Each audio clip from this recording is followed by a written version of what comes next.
bonsoir, tout dépendra de laquelle vous regarderez cette vidéo. On se retrouve aujourd'hui pour l'épisode du mois du projet Chatham. Je ne sais toujours pas quel numéro c'est, ça doit être le 8, peut-être le 9, peut-être le 7, on ne sait pas. En tout cas, ce que je sais, c'est que je pense qu'il en reste deux après celui-ci, enfin il en restera deux, celui de septembre, celui d'octobre. On devrait finir ce projet pour Halloween, donc comme on lit du polar thriller principalement, c'est plutôt cool. Après, je crois qu'il a prévu en sortir en fin d'année, donc est-ce qu'il sera en novembre ou octobre, j'ai pas vu, donc on verra. Plus il y aura une vidéo bilan, récap le mois suivant ou dans la foulée quoi. Et je réfléchis évidemment à un autre projet l'année prochaine, enfin pour l'année prochaine sur quelque chose d'assez conséquent que je pourrais lire. J'ai une petite idée, donc voilà, est-ce que je vais poursuivre sur cette voie ou pas, je ne sais pas parce qu'il faut que je fasse des plans, bref. Tout ça pour dire que ne m'en veuillez pas de ma dégaine, mais j'ai les cheveux mouillés, je sors de la douche, je profite d'être sortie de la douche et de ne pas encore coller avec cette chaleur pour tourner, voilà, avant d'être suintante et dégoulinante de sueur, donc voilà. Vous allez voir deux vidéos cette semaine, les deux seront dans la même dégaine parce que je vais les tourner dans la foulée pour être sûre de garder une constance, une consistance, je ne sais pas. Donc dans le projet Chatham, dans cet épisode ce mois-ci, de quoi parlons-nous? Nous parlons, alléluia, des tomes 6 et 7 d'Autre Monde. J'ai terminé. Je les mets ici et ici, je sais pas, un micmac, parce que je ne les ai pas en physique, parce que cette édition est introuvable pour le moment. Enfin, sur Vinted, j'écume l'application, mais la plupart des gens veulent vendre la série en lot, ce que je peux comprendre. Donc voilà. Mais vous voyez, quand je vais en parler d'un ou de l'autre, je mettrai la couverture propre. Puis j'ai lu également un one-shot qui est Le Coma des Mortels. J'allais dire de Maxime Chatham.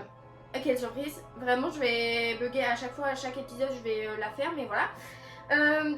On va commencer, autant vous dire, un calvaire. Vraiment, ce mois-ci, mes lectures, je vous jure, Maxime Chatham, c'est fou comment c'est les montagnes russes. On va commencer par parler d'Autre Monde parce que j'ai lu les tomes 6 et 7.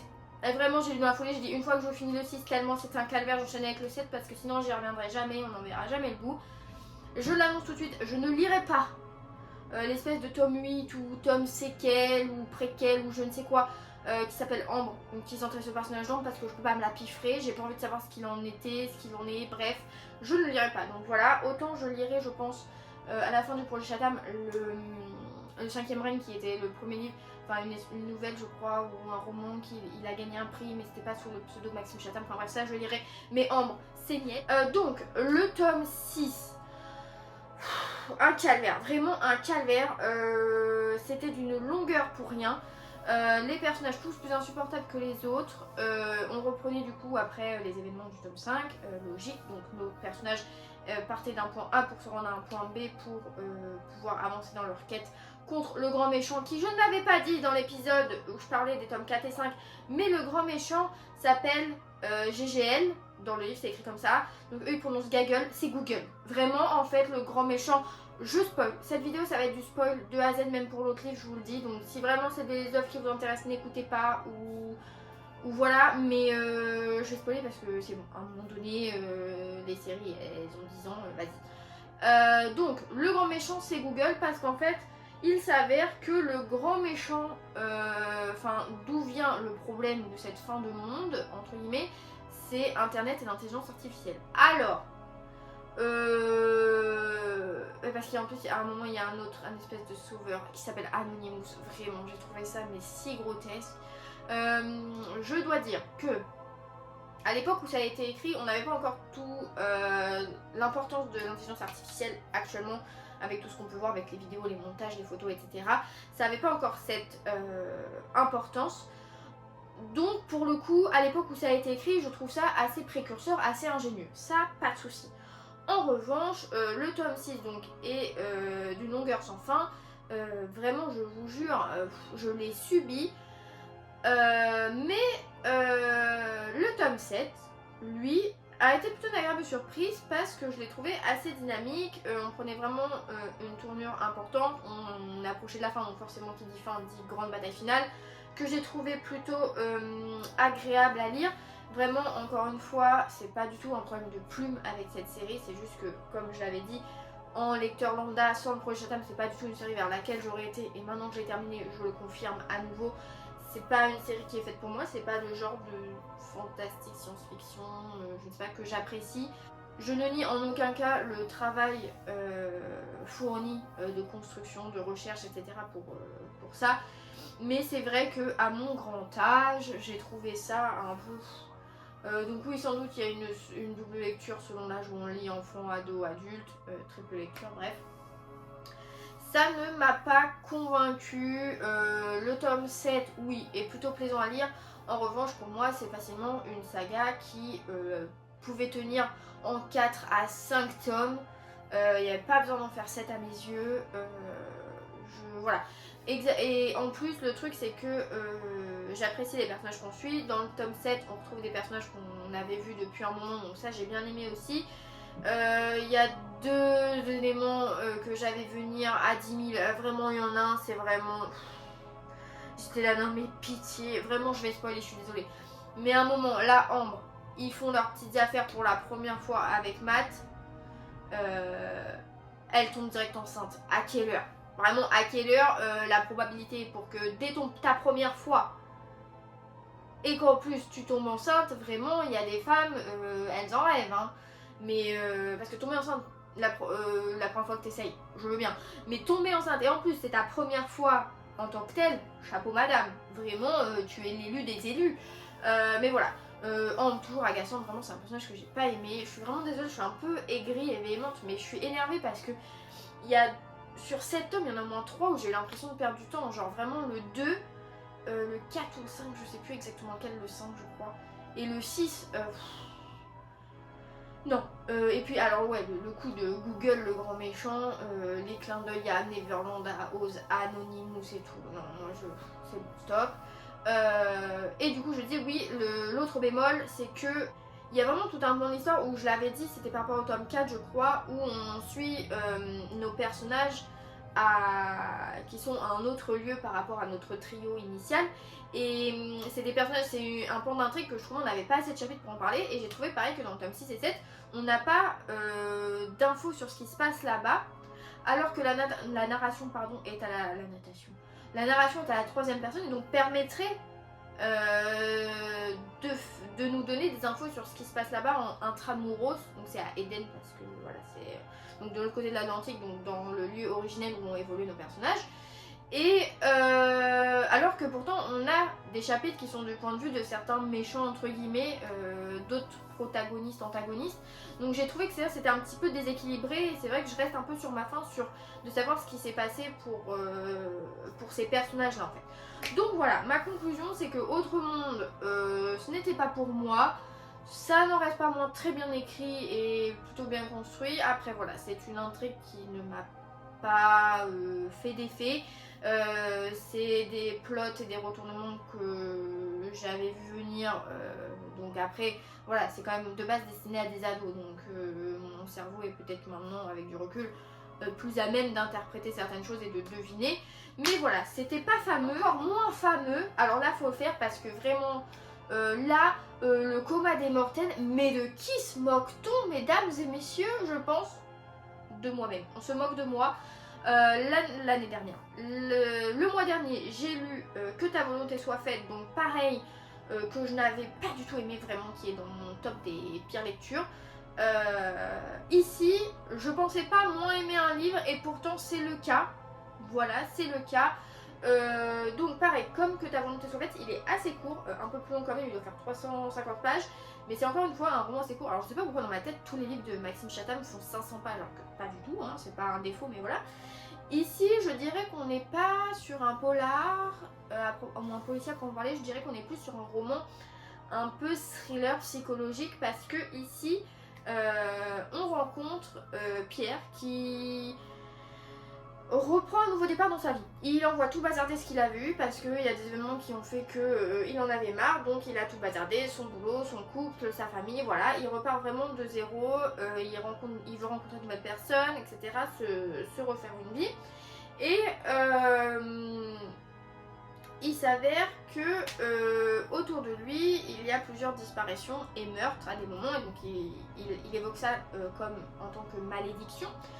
Et en fait, la particularité de ce livre, c'est qu'on commence par le chapitre 39, donc on commence par la fin et on a le cheminement. Au début, je vous le dis, quand j'ai commencé à le feuilleter, je fais bah merde, j'étais à la page 26, c'était déjà le chapitre 33.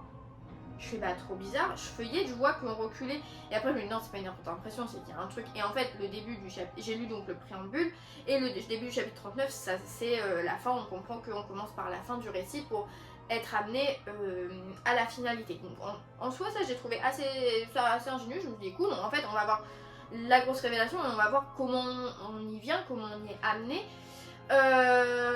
Sauf que donc on est dans la tête de Pierre, c'est à la première personne. C'est un monologue interminable et ennuyeux. Oh ma zette.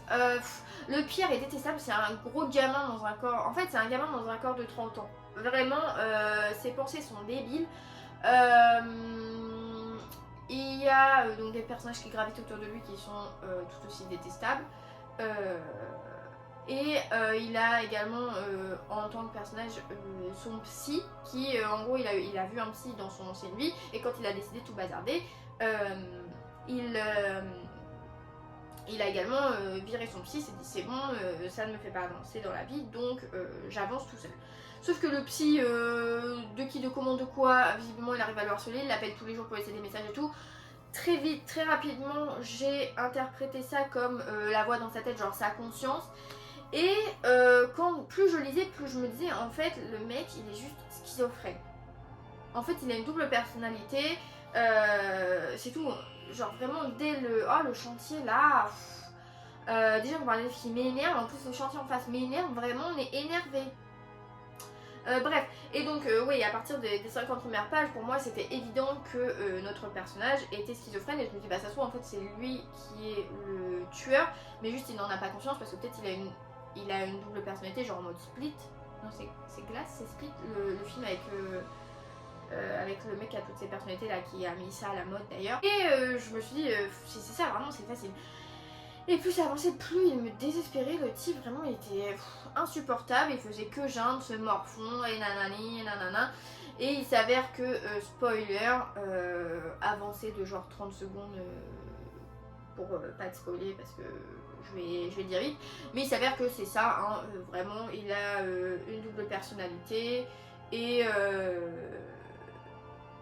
que en fait à chaque début de chapitre il y a des mots en italique, et une fois que j'ai fini je me suis dit attends, il y a un truc, on va pas me la faire, et les mots en italique, et quand tu mets tous les mots en italique bout à bout, ça nous dit que en fait le psy c'est ta deuxième personnalité qui est en lui, et que c'est lui qui a pris le contrôle, et blabli et blabla.